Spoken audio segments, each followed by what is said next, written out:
Hai Sobat Genbase. Kalau bicara hipnoterapi, kesehatan mental memang nggak ada matinya. Maka konten ini sengaja kita buat teman-teman, kita sharing bersama tentunya ya.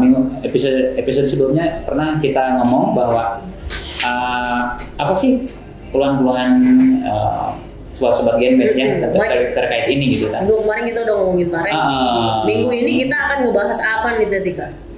Oke, kita karena ini adalah banyak penontonnya adalah para mahasiswa dan kita di lingkungan kampus. Betul. Saya akan mengangkat beberapa hal yang terjadi dengan mahasiswa.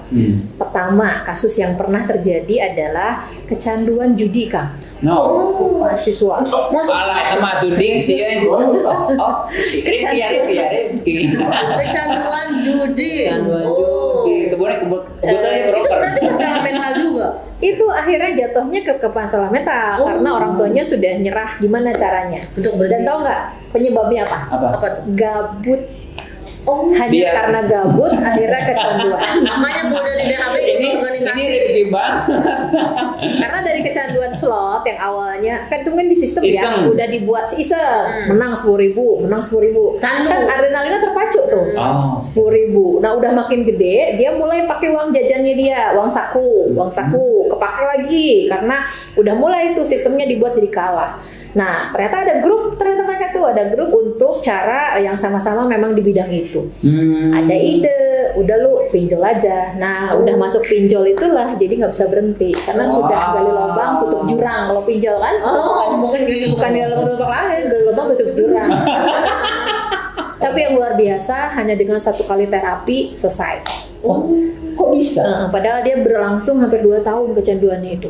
Awalnya dia mempertahankan diri, tidak ngomong, akhirnya dia gelisah sendiri, nggak bisa ngomonglah ke orang tuanya. Nah, orang tuanya membawa ke sini 1 kali sesi. Sesi kedua saya recheck lagi gimana, udah nggak mau tuh. Kan biasa itu datang pop up ya. Ada muncul lagi ya. Pop up muncul, udah nggak ada keinginan ngeklik. Kalau dulu kan apa juga jadi ada gelisah karena udah terlibatnya dengan pinjol kan, jadi ngelihat ada telepon masuk tuh udah bikin dia gemeteran gitu, ketakutan kan. Pinjol biasanya udah main mental kan, tembaknya mental gitu. Itu satu terkait kasus kecanduan judi. Kedua, saya pernah mengatasi seorang mahasiswa, padahal Zoom loh ya, Zoom tapi dia disuruh ngomong tuh gemeteran. Dia nggak tahu kenapa gemeteran. Mendapatinya udah kayak apa ya, kalau nggak pede oke lah itu biasa ya proses kalau memang mau ketemu orang baru, tapi dia padahal Zoom loh, ketemu juga nggak, dia gemeteran. Akhirnya dibawa ke sini, kita tarik mundur, ternyata dia pernah dan sering dulu waktu kecilnya mendapatkan kekerasan dari ayahnya. Bahkan dulu pernah maksud ayahnya mungkin baik disiplinnya, kembali minggu lalu kita bahas, dimasukin ke kamar mandi, dikunci, digelapin. Itu kan bikin anak trauma, kemudian dia nyolokin hidungnya supaya mimisan, berharap ditolong. Ternyata ayahnya malah cuman buka doang, disiram, ditutup lagi, dikunci. Itu yang menjadikan dia akhirnya takut untuk ketemu orang, takut untuk itu. Jadi orang, bahkan seorang mahasiswa, dia sulit banget ngambil keputusan. Kenapa sih nih dia kalaupun ngambil keputusan salah lagi atau bosenan nih, ada kan mahasiswa suka bosenan.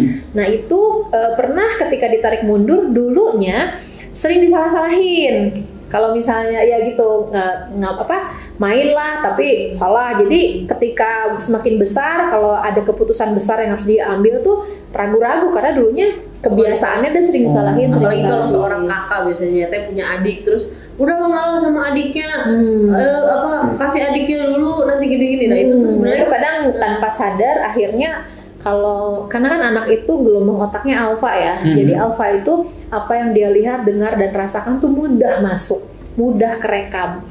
Aku jadi teringat ada sebuah kontennya gitu ya. Jadi kalau anak dipukul, kalau dulu udah biarin sabar aja, nggak usah dilawan. Tapi ada yang bilang lagi jangan lawan, balas gitu kan, tapi juga dikasih opsi kalau kamu mau aman itu jauh lebih baik gitu kan. Sebetulnya kan pendekatnya nyambungnya kayak gimana sih kalau kayak gitu?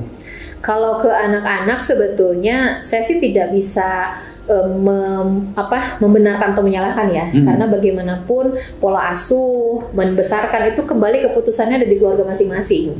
Kita tidak bisa membandingkan diri kita dengan orang lain. Makanya yang membuat akhirnya kena mental biasanya stop menyiksa diri Anda membandingkan diri kita dengan orang lain.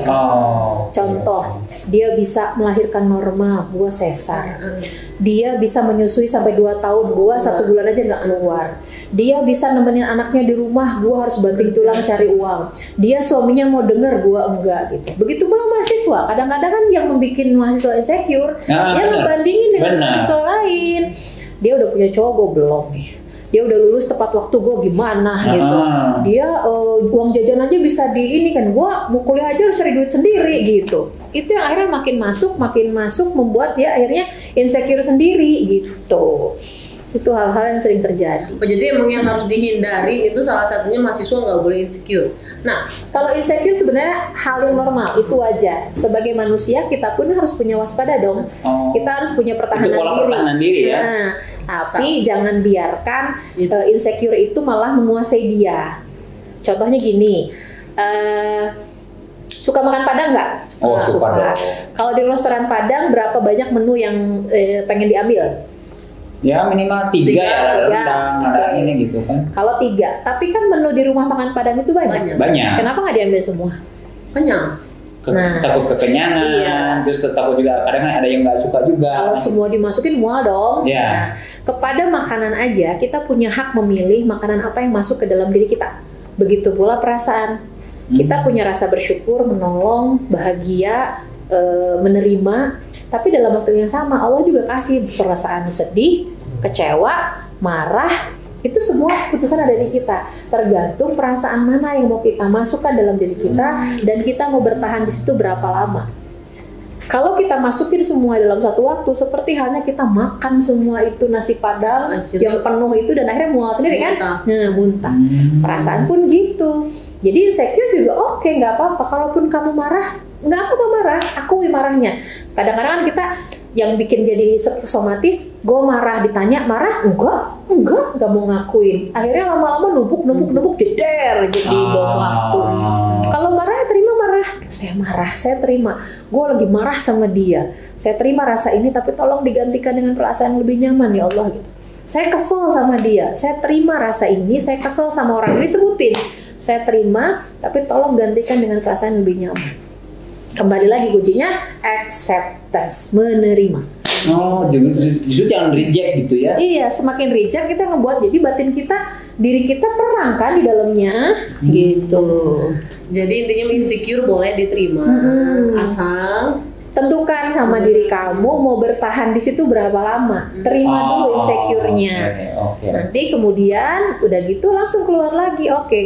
Gue insecure, it's okay. Saya ngerasa saya lagi agak worry nih karena bestie gue udah selesai tapi kok gue belum kuliahnya. Terus ditanya-tanya, saya terima rasa ini, tapi keputusan kembali ke kita sendiri. Mau bertahan berapa lama di situ? Berarti balik lagi ke diri sendiri kan, Sobat Genbe. Mungkin sebagai nanti sebelum closing teh, mahasiswa nih ngerasa dia butuh bantuan ke hipnotis atau ini pada level mana sih sebetulnya? Yang tahu skalanya kembali ke masing-masing.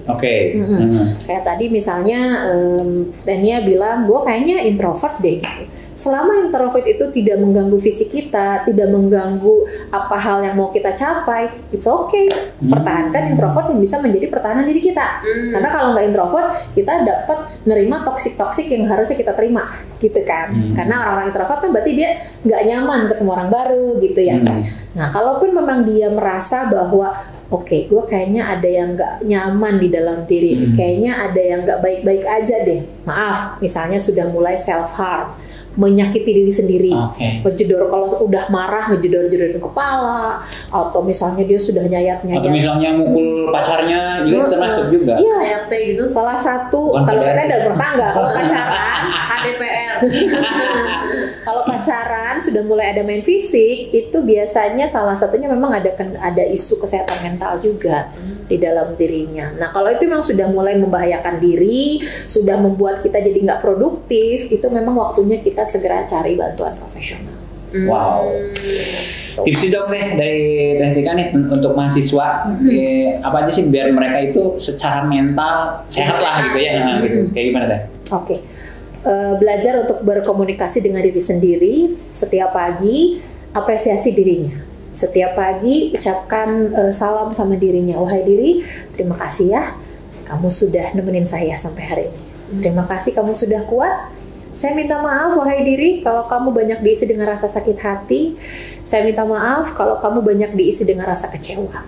Kita berjuang lagi sama-sama ya. Kita bisa. Kamu hebat. Saya sayang kamu. Lakukan setiap hari, karena siapa yang bisa mengapresiasi diri kita selain diri kita sendiri, siapa yang bisa membahagiakan diri kita sebelum kita sendiri. Oh, keren. Wow. Ini menginspirasi diri-sendiri juga Asli, sih. ini gue kalau kayak di terapi gue 3 episode ini kemarin sampai hari ini gue asli gue lagi di terapi loh Bu. Kayaknya ini konten penting buat gue. Tuh, sobat Genbes yang merasa emang butuh juga butuh bantuan mental atau butuh konsultasi bisa langsung. Nanti di deskripsi kita akan cantumkan Esirma Coaching dan Hipnoterapi ini. Pokoknya kontak kursinya juga, bisa butuh bantuan misalkan privasi pasti dijaga, pasti jaga banget. Itu yang terutama. Jadi aman, privasi terjaga dan hanya selesai di ruangan ini saja. Dan khusus untuk mahasiswa DHB, ada diskon. Treatmentnya pasti akan berbeda. Ada diskon. itu gue yang urus, gue yang urus. Hubungi dulu Pak Ahmad ya. Kalau masih di DHB itu free. Itu free. Itu bagian dari asuransi ke mahasiswanya. Itu jangan maksudnya dihandle sama kita dari institusi. Gitu kan ininya. Mulai besok ramai nih kayaknya.